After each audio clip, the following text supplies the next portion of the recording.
ইসরাইলের লোকদেরকে মান্না সালওয়া খাওয়াইলেন, তারপরে তারা আল্লাহর ইবাদত করল না। আল্লাহ তাআলা তাদেরকে কেমন কেমন নিয়ামতগুলো দিয়েছেন। আল্লাহ তাআলা ওই মুসা আলাইহিস সালাতু ওয়াস সালামের উম্মতকে শনিবারের দিন মাছ ধরতে নিষেধ করছেন, যে আমার বান্দা শনিবারের দিন মাছ ধরতে পারবি না। কিন্তু তারা এত নিমক হারাম, তারা আল্লাহর কথা মানে নাই। তারা শনিবারের দিন মাছের লেজের মধ্যে রশি লাগায় রাখছে, রবিবারের দিন মাছ ধরছে।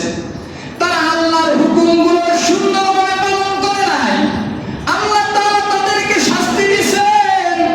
আল্লাহ তাআলা এই মুসা নবীর উম্মতকে একটা মাঠের মধ্যে বন্দী করছেন। ওই ময়দানটার নাম হলো তিন ময়দান। ওই ময়দানে তাদেরকে একত্রিত করছে। ওই ময়দানের মধ্যে আল্লাহ তাআলা তাদের উপর গজব ফলাইতেছেন। তারা যখন ওই মাঠের মধ্যে ঢুকছে, তারা যতই চেষ্টা করে মাঠ থেকে বের হবে, কিন্তু মাঠ থেকে বের হতে পারে না। বলেন নাউজুবিল্লাহ। তারা যত চেষ্টা করতেছে, যত সামনে এগিয়েছে, কিন্তু ওই তিন ময়দান থেকে বের হতে পারে না।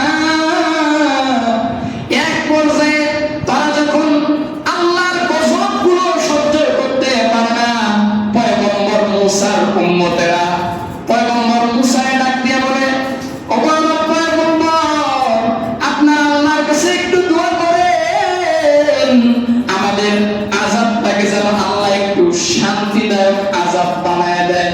বলেন সুবহানাল্লাহ। তারা পয়গম্বর মুসা বলতেছে, ও আমাদের পয়গম্বর, আপনি একটু আল্লাহর কাছে বলেন, আল্লাহ তো আমাদেরকে শাস্তি দিতেছে, আপনিও তো দেখতেছেন, এই শাস্তিটা যেন একটু শান্তিদায়ক শাস্তি হয়। কি দায়ক শাস্তি হয়? শান্তিদায়ক।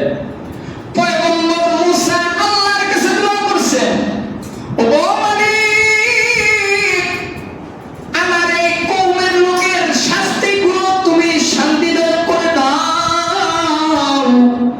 পয়গম্বর মুসার দোয়া তো আল্লাহ কবুল করবেন। আল্লাহ তাআলা সঙ্গে সঙ্গে দোয়া কবুল করছেন। দোয়া কবুল করার পর আল্লাহ তাআলা ওই মুসা নবীর উম্মতের জন্য আসমান থেকে মান্না সালওয়া পাঠাইছে। উম্মতেরা বলতেছে, পয়গম্বর, মান্না সালওয়া খাইলাম, পানি কোথা থেকে পাবো?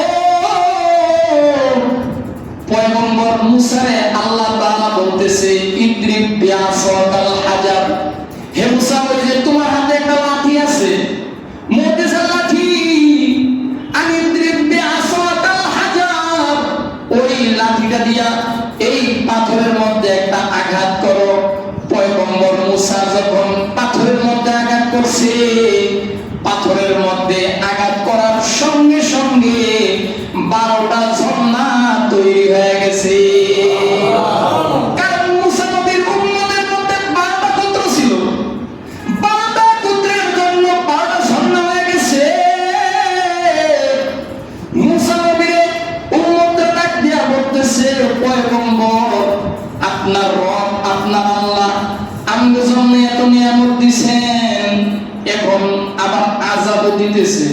নিয়ামত দেয়, আযাবও দেয়, আমাদেরকে এমন মাইর দিল আল্লাহ। একটু আল্লাহর কাছে আবেদন করেন, আমাদের জন্য যেন একটা কিতাব দেয়, ওই কিতাব দেখে যেন আমরা সুন্দরভাবে চলতে পারি।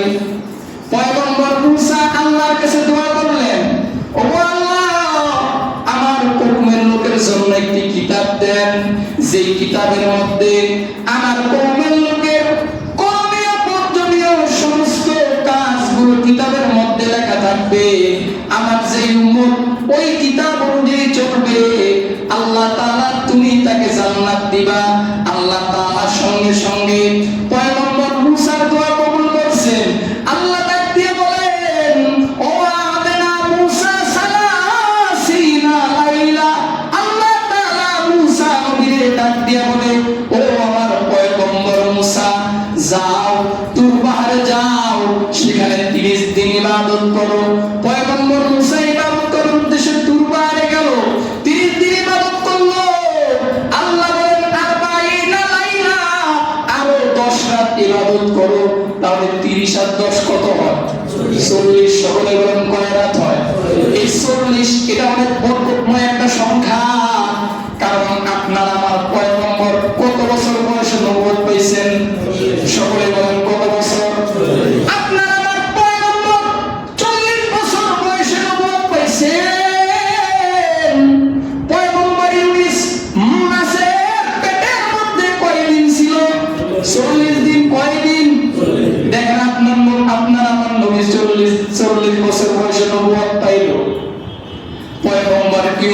মাছের পেটের ভিতরে 40 দিন থাকলো।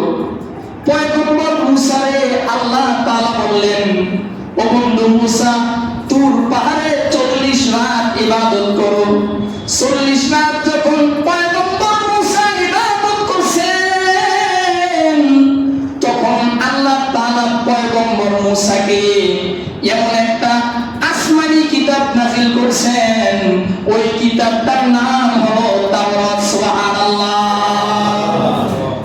ভাইরা আমার, মুফাসসিরিনে কেরাম তাফসীর করেন, আবু বকর ইবনে আরাবী রাহমাতুল্লাহি আলাইহি তাফসীরুল কুরআনুল আহকামের তাফসীরের দ্বিতীয় খণ্ডের 274 নম্বর পৃষ্ঠার মধ্যে বলছেন, এই যে পয়গম্বর মুসাকে যে আল্লাহ তাওরাত নামক কিতাব দিলেন 40 দিনে, এই 40 দিনের 30 দিন ছিল জিলকদ মাস, আর 10 দিন ছিল জিলহজের প্রথম 10 দিন। সুবহানাল্লাহ।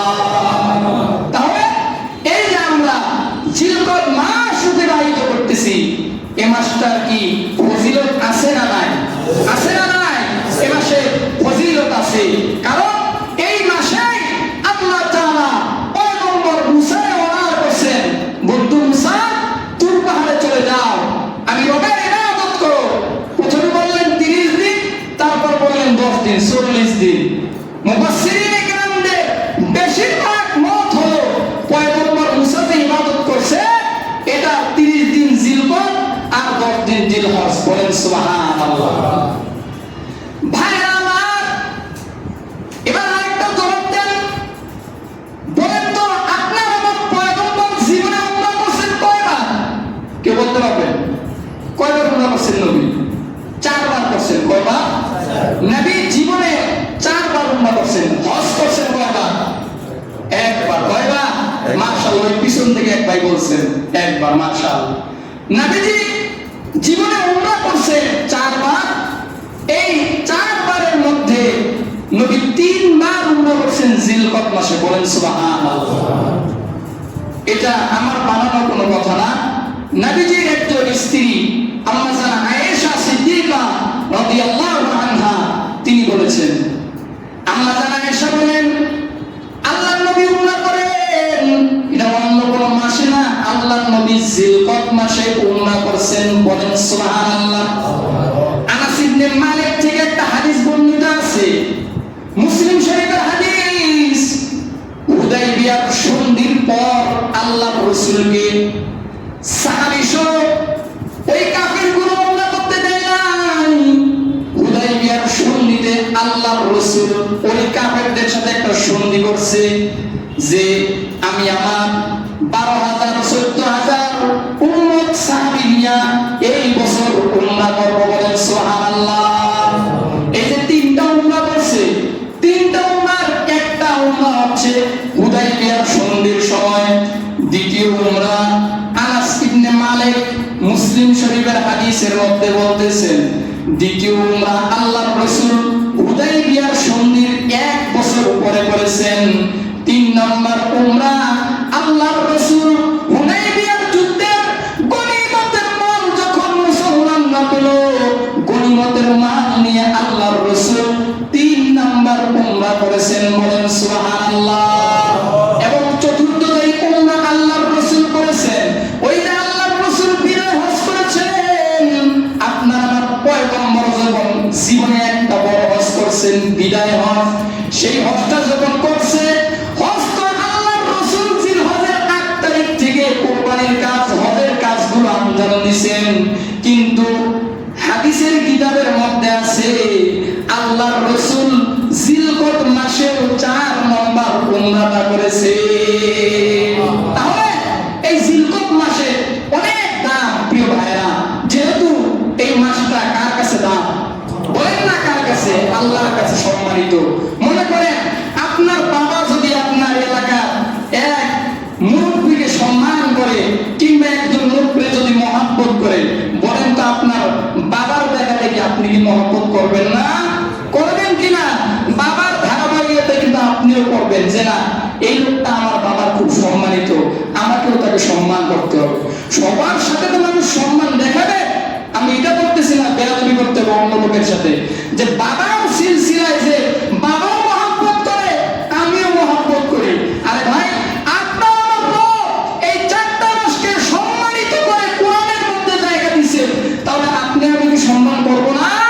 সম্মান করতে হবে। প্রিয় ভাইরা, এই জিলকদ মাসে 4টা আমল নিয়ে বাড়ির মধ্যে যাবেন। 1 নম্বর আমল হচ্ছে, এই মাসটা যেহেতু এসে পড়েছে, 4টা মাস জিলকদ, জিলহজ, মুহররম, রজব, এই 4টা মাস আল্লাহর কাছে সম্মানিত। তাই 1 নম্বর আমল নিবেন, যেহেতু এটা আল্লাহর কাছে সম্মানিত সেহেতু আমিও এটাকে সম্মান করব। বলেন ইনশাআল্লাহ। সম্মান করতে পারবেন তো ইনশাআল্লাহ এই মাসগুলোকে? এবার আসেন 2 নম্বর আমল। 2 নম্বর আমল হচ্ছে, বাড়তি কোনো আমল দিব না। আপনি অন্যান্য মাসে 5 ওয়াক্ত নামাজ পড়েন, এই মাসে যে আপনারা করতে করতেও এরকম না, এই মাসে আপনি 5 ওয়াক্ত নামাজ পড়েন, কিন্তু একটু যত্নের সাথে। 4টা মাস যেহেতু সম্মানিত, মনে করেন ফর এক্সাম্পল আপনি অন্য মাসে ফজরের নামাজ বাড়ির মধ্যে পড়লেন, কিন্তু এই মাস থেকে নিয়ত করেন এই 4টা মাস যেটা আল্লাহর কাছে সম্মানিত, আমি ফজরের নামাজ জামাতের সাথে খুশু খুজুর সাথে মসজিদের মধ্যে আদায় করব। বলেন ইনশাআল্লাহ। এই যে আমলগুলো এবং নফল ইবাদতগুলো একটু বাড়িয়ে দেব, যেহেতু আল্লাহর কাছে মাসটা সম্মানিত সেহেতু আমাকেও আমল বাড়িয়ে দিতে হবে। তাহলে 2 নম্বর আমল কি? আমলগুলো বাড়িয়ে দিতে হবে। কন্টিনিউ যে আমলগুলো করি এই আমলগুলোই করব, কিন্তু একটু বাড়িয়ে দিব, একটু খুশু খুশু করব ইনশাআল্লাহ। 3 নম্বর আমল যেটা করব, আমাদের জীবনে তো গুনাহ হয়ে যায়, হয় না? এখানে কেউ বলতে পারবেন যে হুজুর আমার জীবনে গুনাহ নাই? হ্যাঁ, তাহলে আসেন আপনার সাথে আমি একটু বুকটা মিলাই, যে আমার গুনাহ নাই। সকলের গুনাহ আছে, গুনাহ হয়ে যায় ইচ্ছায় অনিচ্ছায়। প্রিয় ভাইরা, আসুন এই জিলকদ, জিলহজ, মুহররম, রজব 4টা মাস যেহেতু আল্লাহর কাছে সম্মানিত, আমরা ইচ্ছায় গুনাহ করব না, নিয়ত করি ইনশাআল্লাহ। কারণ আল্লাহর রাসূল বলেছেন এই মাসটা যেহেতু আল্লাহর কাছে সম্মানিত, আপনি ইচ্ছায় গুনাহ করলে এই মাসে আল্লাহ আপনার এই গুনার যে কৃত ফল এটা বাড়ায় দিবে। আবার যদি কেউ এই মাসের সম্মানে বেশি বেশি আমল করে গুনার কাছ থেকে বিরত থাকে, আল্লাহ পাক যেমন গুনাহ করলে গুনার কৃতকর্মটা বাড়ায় দিবে, আল্লাহ সওয়াবের কাজ করলেও সওয়াবের কাজ, সওয়াবের কৃত ফল আপনার পুরস্কার আল্লাহ বাড়িয়ে দেবেন। বলেন না সুবহানাল্লাহ। প্রিয় ভাইরা, এই 3টা আমলের পর আরেকটা আমল আপনাদেরকে দিব। জিলকদ মাসে আপনারা একটু বেশি বেশি রোজা রাখবেন। কি রাখবেন? রোজা রাখবেন। কারণ ইসলামের রোজার বিধান এটা কিন্তু অনেক দামি একটি বিধান। কারণ রমজানের রোজা আমরা তো আলহামদুলিল্লাহ 30টা রাখি, রমজানের পর আমরা শাওয়ালেরও 6টা রোজা রাখছি আলহামদুলিল্লাহ। এবার জিলকদ মাসে রমজানের এই রোজার একটা আমল আছে। আল্লাহর রাসূলের একজন সাহাবী তিনি আল্লাহর রাসূলের কাছে গেছেন। আল্লাহর রাসূলের কাছে নবীর একজন সাহাবী 1 বছর আগে গেছেন, আল্লাহর রাসূলের খেদমত করছেন। 1 বছর পর আবার ওই সাহাবী আল্লাহর রাসূলের কাছে আসছেন। আল্লাহর নবী আয়েশা বলেন, নবী আপনি কি আমার চিনেন? নবী বলেন, মান আনতা, তুমি কে? আমি তো তোমারে চিনি না। বলে, ইয়া রাসূলুল্লাহ আমি তো আপনার অমুক সাহাবী, 1 বছর আগে আসছি। আল্লাহর রাসূল বলেন, তুমি কিভাবে এরকম চেঞ্জ হইলা? ওই সাহাবী ডাক দিয়ে বলে, ইয়া রাসূলুল্লাহ, ইয়া হাবিবাল্লাহ, আপনার দরবারে আমি যখন 1 বছর আগে আসছিলাম, ওই দিন থেকে আমি কোনদিন দিনের বেলা খানা খাই নাই, শুধুমাত্র রাতের বেলা খানা খাইছি, সারা বছর রোজা রাখছি। বলেন সুবহানাল্লাহ। মানে আল্লাহর রাসূল কেন তাকে চিনতে পারেন নাই? কারণ ওই সময় তিনার শরীরটা ছিল অনেক ফিটফাট, একদম অনেক মোটা কাটা, কিন্তু 1টা বছর পর যখন নবীর কাছে আসছে অনেক চিকন দুর্বল হয়ে গেছে, এজন্য আল্লাহর রাসূল চিনে নাই। তখন সাহাবী বলল, ইয়া রাসূলুল্লাহ আমি তো সারাটা বছর রোজা রাখছি। আল্লাহর রাসূল বলেন, তোমাকে সারা বছর রোজা রাখতে হবে না, তুমি রমজানের রোজা রাখার পর তুমি প্রত্যেক মাসে মাসে একটা রোজা রাখবা। সাহাবী বলে, না ইয়া রাসূলুল্লাহ, আমার একটা রোজার চেয়ে বেশি রোজা রাখার সামর্থ্য আছে। তখন আল্লাহ রাসূল বলেন, তুমি দুইটা রোজা রাখবা। সাহাবী আবার বললেন, নবীজি না, আরো রোজা রাখার শক্তি আছে। তখন আল্লাহ রাসূল বলেন, তুমি তিনটা রোজা রাখবা। এবং আল্লাহ রাসূল তাকে বলছেন যে জিলকদ মাস, আল্লাহর সম্মানিত মাসগুলো যখন আসবে, তখন এই 4 মাসে তুমি 3 দিন পর পর রোজা রাখবা। অর্থাৎ 3 দিন রোজা রাখবা, 3 দিন উপাস্য থাকবা, আবার 3 দিন রোজা রাখবা, 3 দিন উপাস্য থাকবা। মানে 3 দিন পর পর রোজা রাখার আমল করতে পারবো তো ইনশাআল্লাহ। ভাইরা ভাই, এটা আল্লাহর রাসূলের একজন সাহাবীর আমল, আপনারাও করতে পারেন। আর রোজা, এটা তো মানুষের শরীরে অনেক উপকার কিনা। আর রোজার মাধ্যমে মানুষ গুনাহ থেকে বেঁচে যায়। কি থেকে বেঁচে যায়? গুনাহ থেকে। কারণ আপনি যখন রোজা থাকবেন, তখন আপনার মুখ দিয়ে মিথ্যা কথা বের হবে না। বের হবে? কারণ আমি বদনাম করবেন, এটা বের হবে না। প্রিয় ভাইয়েরা, তাই আসুন এই জিলকদ মাসের যে 4টা আমল দিছি, করতে পারবেন তো ইনশাআল্লাহ? 1 নম্বর আমল, এই 4টা মাসকে আমরা সম্মান করব, যেহেতু আমরা আল্লাহ সম্মান করতেছেন। 2 নম্বর, কন্টিনিউ আমলগুলো করি, এগুলো একটু মনোযোগের সহিত করব। 3 নম্বর কোন আমল দিছিলাম? মনে আছে আপনাদের?